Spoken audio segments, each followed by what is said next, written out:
Bueno chicos, la clase de hoy es la presentación de un caso clínico sobre una hemorragia posparto. Tenemos poca información sobre este caso clínico, por eso mucho lo vamos a ir hablando y debatiendo a ver qué les parece a ustedes, pero por suerte tuvo una buena evolución. Paciente de 20 años sin antecedentes personales, con un embarazo al término bien controlado, derivada al hígado por inestabilidad hemodinámica. La paciente tuvo un trabajo de parto prolongado, una hemorragia postparto y se le realizó una histerectomía 3 horas previas aproximadamente al ingreso a quirófano. Volvemos un segundito para atrás el contexto, una paciente que le hicieron un trabajo de parto con una tonía uterina, eh, histerectomía posterior, llega a liga con inestabilidad hemodinámica, ventilada y estuvo en el shock room 2 horas hasta que llega a quirófano. Hasta acá, ¿qué datos preguntarían? ¿Qué les interesaría saber? Nos avisan de una paciente que va a venir a quirófano por inestabilidad hemodinámica después de 3 horas de una histerectomía por una atonia. Si respondió a pasarle volumen Bien, ¿qué a la más? guardia. Los signos vitales y si está con algún vasopresor. Bien, estaba con Nora, los signos vitales no se los habían tomado en más de 2 horas que estuvo en el shock room. ¿Qué más? Si ya le habían hecho una reanimación inicial, que le habían pasado. Bien, si le habían hecho una reanimación inicial. Muy buena pregunta. No, lo único que le pusieron fue una vía que ahora les voy a contar y nada, le habían puesto volumen y la Nora, nada más. ¿Qué más? Si quiere laboratorio de base. Y grupo de Excelente, factor. buena pregunta. Muy buena pregunta. Ninguna de las dos cosas, ni grupo y factor, ni laboratorio. ¿Qué más?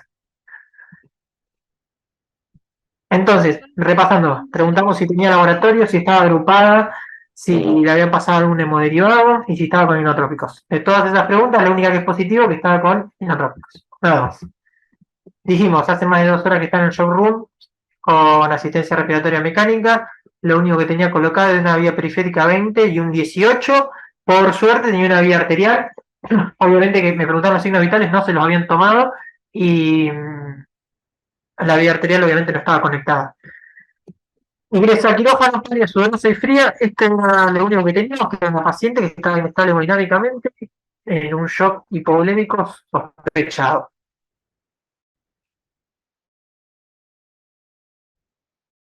¿Cómo continuaríamos? Yo empezaría con ¿Liz? monitorizarla Bien, y intentaría ponerle vías de un calibre más grueso para en el caso que haya pasarle hemoderivados.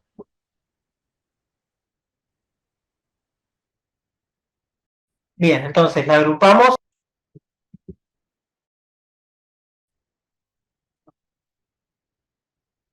Ese es el primer, por suerte, como tenía la vía arterial, lo primero que hicimos fue conectarle la vía al monitor y ponerle un saturómetro, 130 de frecuencia cardíaca, 30, 15 de ETA.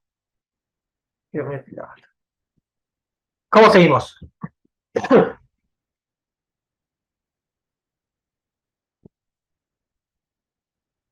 De a uno. Manu,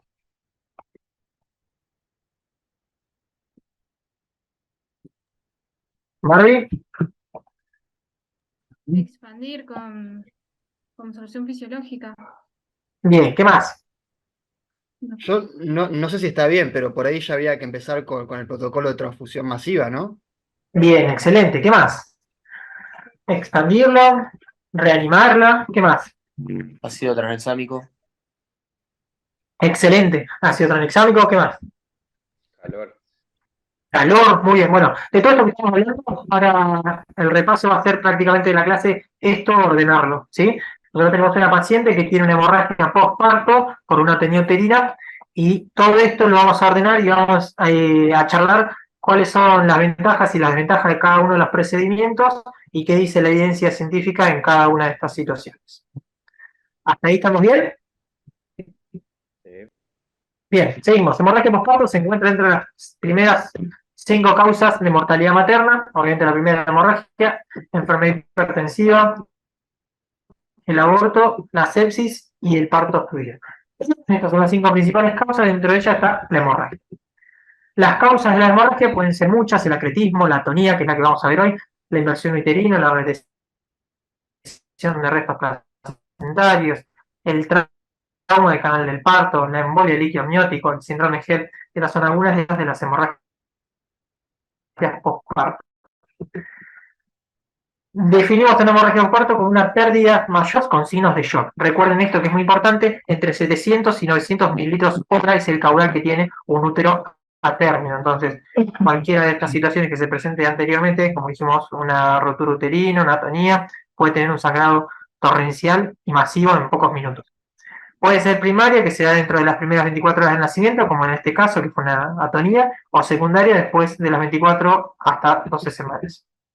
¿Cómo se previene y cuáles son los factores de riesgo? Obviamente que la evidencia nos dice que el manejo activo de la tercera fase del parto disminuye un 30% del riesgo de hemorragia postparto. La utilización de oxitotóxicos profilácticos y de rutina están indicados, y en caso de una cesárea se recomienda la utilización de oxitocina en bolos de no más de 3 unidades internacionales. Como todos sabemos, la evidencia nos dice que los estudios que se han hecho comparando 0,5, 1, 3 y 5 unidades en cuanto al control del tono uterino dan prácticamente el mismo control o el mismo aumento del tono en 0,5, 1 y 3 unidades. Y a partir de 3 unidades comienzan a aumentar los efectos adversos sin aumentar la contracción uterina. Por lo tanto, no deberíamos utilizar bolos de más de 3 unidades de oxitocina, porque vamos a aumentar los efectos adversos sin encontrar más beneficios.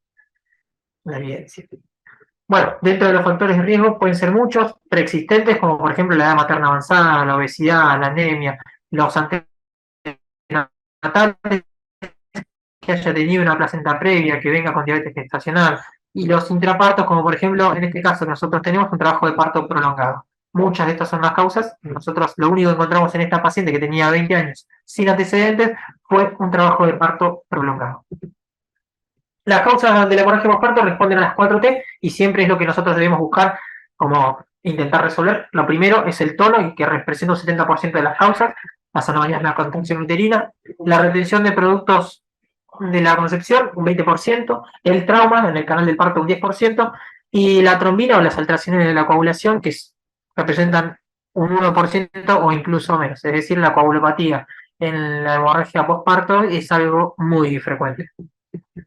En cuanto al manejo de la hemorragia postparto, todo lo que nombramos al principio estuvo muy bien, pero lo vamos a ordenar. Primero, como cualquier crisis de quirófano, pedir ayuda y comunicarlo. Comenzar la reanimación, como muy bien dijeron. Prioridad, el XABCDE es lo que se utiliza en trauma y es lo que vamos a utilizar lo mismo acá en una hemorragia postparto. Primero, la vía aérea. Como dijo Emma, la normotermia es fundamental. Por debajo de 34 grados sabemos que comienza a haber déficit de factores de la coagulación y comienza a tener problemas la cascada para la afinidad de los factores. Líquidos cristaloides y coloides, como dio la clase Joel, ya sabemos que no hay disminución de la mortalidad al usar coloides, incluso puede haber más efectos adversos. Y en cuanto al uso de cristaloides, sabemos que no vamos a usar más de 20 mililitros kilo para una reanimación inicial. Y en cuanto a la elección de los cristaloides, lo que siempre sabemos es que para evitar la acidosis hiperclorémica, si disponemos de Ringer lactato, quizás sería el de preferencia. Obviamente que cada una de estas medidas son individuales para cada paciente. Las transfusiones van a ser guiadas por objetivo. Si bien en este caso ya tenemos una paciente que está pálida, sudorosa, fría, con 30 sistólica y todos los antecedentes, ya comenzamos a realizar la reanimación, pero lo ideal, como en cualquier paciente, es guiarnos a través de los objetivos del laboratorio. Plasma, 20 mililitros kilo. Plaquetas solamente si hay menos de 50.000, y el fibrinógeno objetivo es arriba de 2 gramos por litro. Los pacientes durante el embarazo cursan con un fibrinógeno alto, arriba de 400, y pueden llegar a estar sobre 600.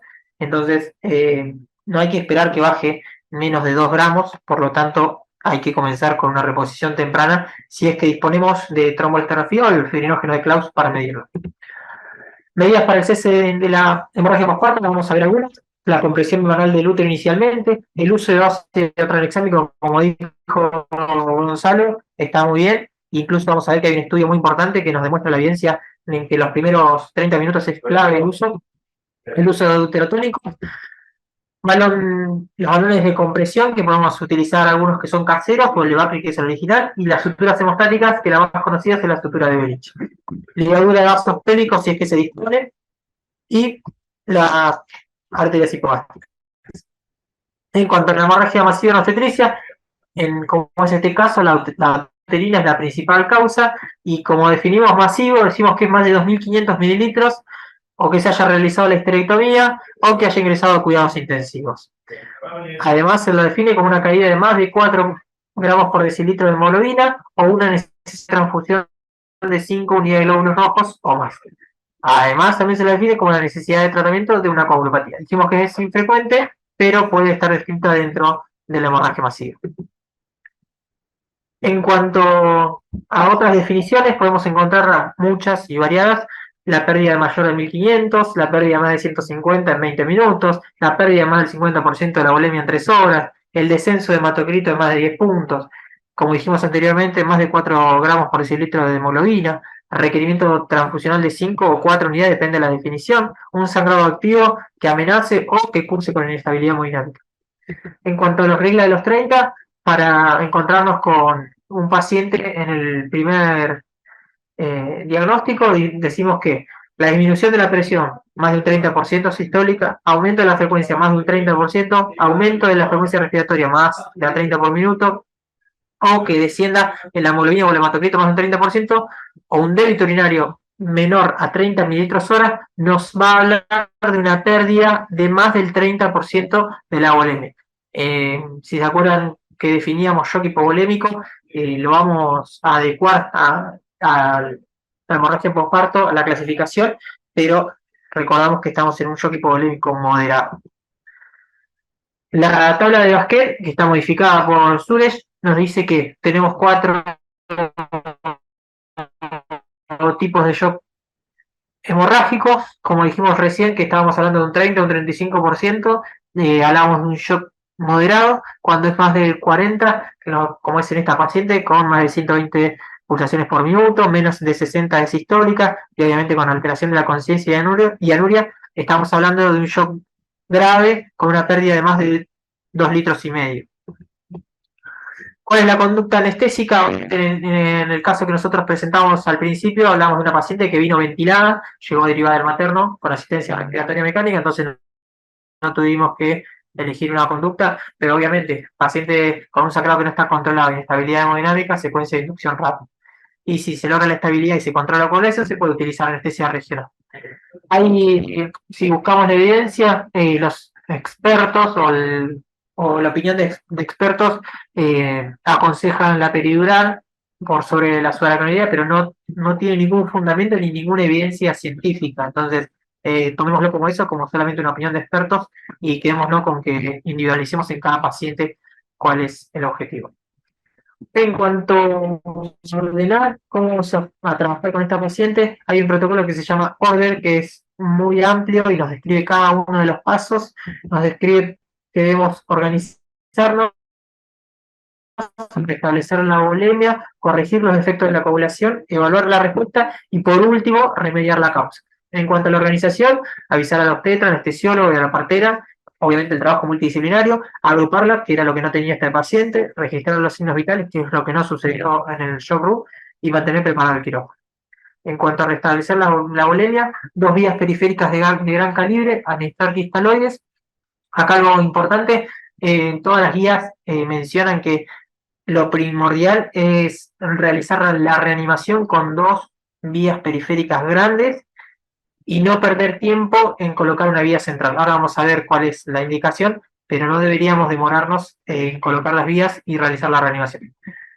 Reservar 6 unidades de glóbulos rojos, realizar el laboratorio, hemoglobina, hematocrito, plaquetas, ionograma y, de ser necesario, tener previsto cero negativo. En este caso, como teníamos la ventaja de tener la arteria puesta, enseguida agrupamos al paciente y sacamos unos gases.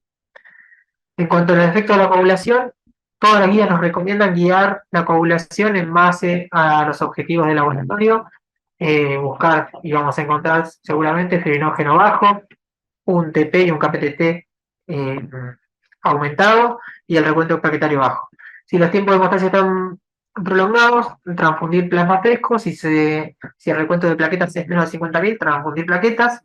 Si a pesar del plasma la hemostasia no se normaliza, dar crioprecipitados. Ante una intervención quirúrgica, corregir hemostasia y plaquetas. En esta paciente lo que se hizo fue iniciar con 2 unidades de glóbulos rojos cero negativo hasta que la agruparon y en total se pasaron 5 unidades de glóbulos rojos en quirófano, 5 de plasma y 5 de plaquetas. Eso a criterio nuestro se pidió 1 y 1 y 1. La paciente pesaba aproximadamente 55 kilos y luego cuando terminó el procedimiento no conseguimos dosarle el fibrinógeno porque era un domingo de guardia, así que se le pasó crioprecipitados.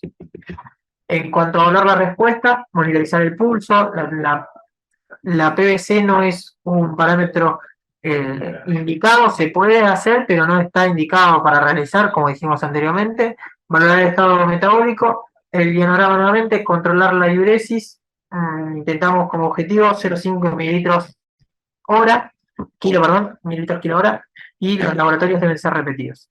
Remediar la causa, dar ultratónicos, que vamos a hacer un breve repaso, ya lo habíamos visto con la ginecología, pero vamos a dar un breve repaso.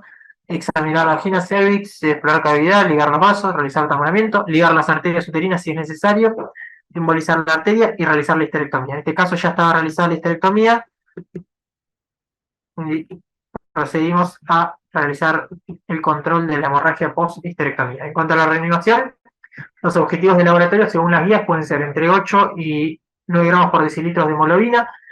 Recordemos, importante, evitar, como dijimos al principio, no solamente la hipotermia, sino que también es importante evitar la acidosis, la coagulopatía y la hipocalcemia. Calcio iónico en valores de 1,1 a 3 milimoles por litro. pH mayor a 720, plaquetas mayor a 75 y fibrinógeno mayor a 200 miligramos por decilitro o a 2 gramos. En cuanto a la reanimación de una hemorragia obstétrica menor, cuando es una hemorragia obstétrica menor con 2 vías o con una vía de gran calibre, laboratorio, una reanimación con cristaloides es suficiente y controlar la diuresis.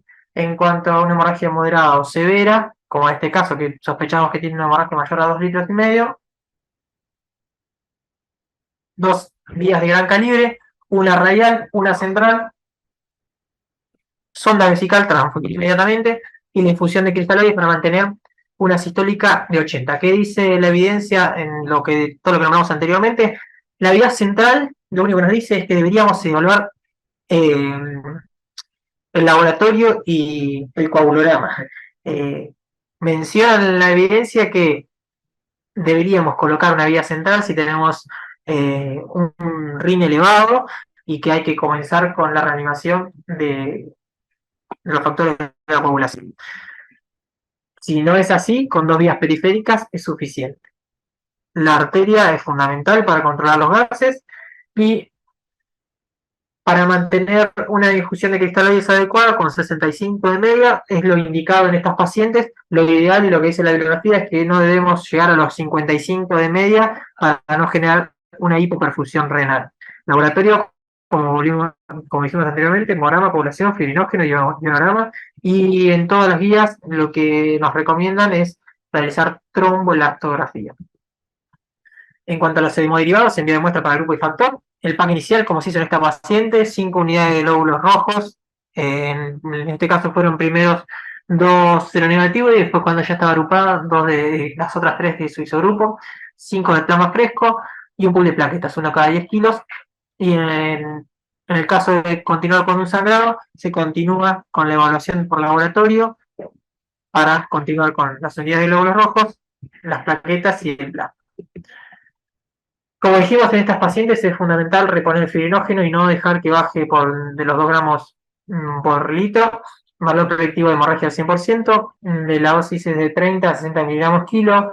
Generalmente con una unidad de crío precipitada lo que hacemos es aumentar 10 miligramos por decilitro y cada uno contiene 250 miligramos de fibrinógeno.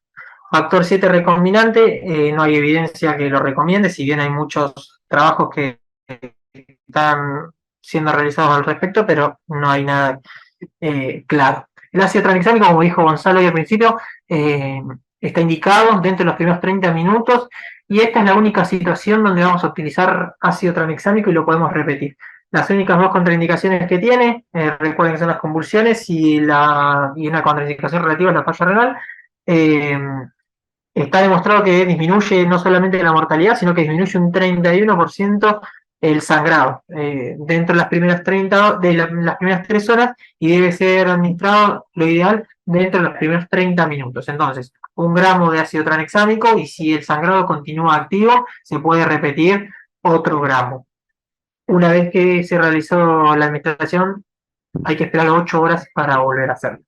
En cuanto al tromboelastograma, todas las guías lo recomiendan, sin embargo nosotros no lo disponemos, pero sépanlo que se usa y está indicado justo en esta paciente para saber qué es lo necesario en caso de esta hemorragia masiva de reponer. Y en cuanto a la toniuterina, que es básicamente la causa de esta hemorragia posparto, dijimos que es la causa más frecuente de la hemorragia posparto, que representa un 50% de las hemorragias obstétricas y que se representa por una falta de contracción y retracción luego de la expulsión de la placenta. Esto me quedó de lo anterior para que lo tengan y si en algún momento tienen dudas de cómo corregir o cómo evaluar el tromboelastograma, tanto la vía intrínseca como la vía extrínseca con el FIB-10 y el XTEM. Incluso esta guía lo que nos dice es si no tenemos alguno de ellos, podemos utilizar el TP y el RIM para evaluar cuándo pasar plasma, cuándo pasar fibrinógeno y cuándo pasar plaquetas. Está muy sencilla, se lo dejo para que los miren. Continuando con la teniuterina, dijimos anteriormente que un manejo activo va a disminuir un 60% del sangrado y que los 3 componentes son administrar uterotónicos, tracción controlada del cordón y inicialmente el masaje del fondo uterino. En cuanto a la utilización de los oxitotóxicos, primero y avalado por toda la bibliografía, oxitocina en 3 unidades, como dijimos anteriormente, no hacer más de 3 unidades porque van a aumentar los efectos adversos sin aumentar la contractilidad uterina. Esperar 3 minutos y volver a hacer 3 unidades. Así 3 veces, no más de 3 veces. Y si esta medida no funciona, tenemos 2 opciones. Podemos utilizar ergonovina intramuscular, carbetocina, que la ergonovina viene de 0,2 en 1 mililitro y se utiliza intramuscular. Se puede utilizar endovenoso en forma lenta, pero aumenta la incidencia de convulsiones. Incluso acuérdense que está contraindicado en la hipertensión, en la preeclampsia, en los pacientes con antecedentes de coronariopatía. La carbetocina, que se puede utilizar, viene de 100 microgramos y se puede utilizar también intramuscular. Y algo que leí que está muy bueno es que se pueden utilizar 5 ampollas, o sea, 500 microgramos intramiometral. La diferencia de la carbetocina intramuscular a endovenosa es que la vida media pasa de 60 minutos a 120. Recordemos que la ergonovina tiene la vida media de 4 a 6 horas. Continuando con el control de sangrado, se puede controlar quirúrgicamente mediante gasas, mediante la colocación de una sonda Foley o el balón que hablamos al principio, que es el de Bakri o el de Rush, que es el original. El balón está conectado a una sonda 24 French, se insufla y se deja para controlar la hemostasis. Y por último, las suturas que se puede realizar, como dijimos al principio, puede ser la sutura de Belich, que tiene una eficacia del 91% y evita el 75% de la esterectomía. Si la sutura de Belich no funciona, como fue en este caso, hay que recurrir a la histerectomía. ¿Dudas, preguntas? ¿Se entendió un poco? A ver, Gonzalo, de la sutura, Bueno, un segundito. ¿cómo es bien? ¿Cómo es bien la técnica ahí? Se hace una incisión por debajo del cuerpo uterino antes de llegar al cuello. Se realizan unos puntos que van desde atrás hacia adelante y estos puntos generan compresión y van a ser hemostáticos en el 75% de los pacientes para evitar las histerectomías. Así se llaman, de Belinch. Sí, yo la vi hacer una vez en la clínica del niño a un cirujano que se llama Pirrota, que es un cirujano viejo, hizo esto y el sangrado se detuvo. Mira, Pero fue en una cesárea. que no escuché la primera parte de la clase, ligadura, hola, ligadura de arterias que sigan el útero, así a desalvatarse. Sí, también, obviamente que hay que disponer del equipo también para la embolización, es lo mismo. Hay que disponer del equipo para la embolización de las uterinas. Ligarla, ¿Cómo? ligarla para que no sangre, no embolización, ligarla. También. Ligarla con una. Bien. No, porque en el momento, viste, está bueno ofrecer, uno que está detrás del telón, ofrecer ideas, ¿sí? Y alternativas terapéuticas. Viste que Ajá. sangra, y no, y ponen gasa, y no saben por ahí qué hacer porque no es una complicación tan frecuente.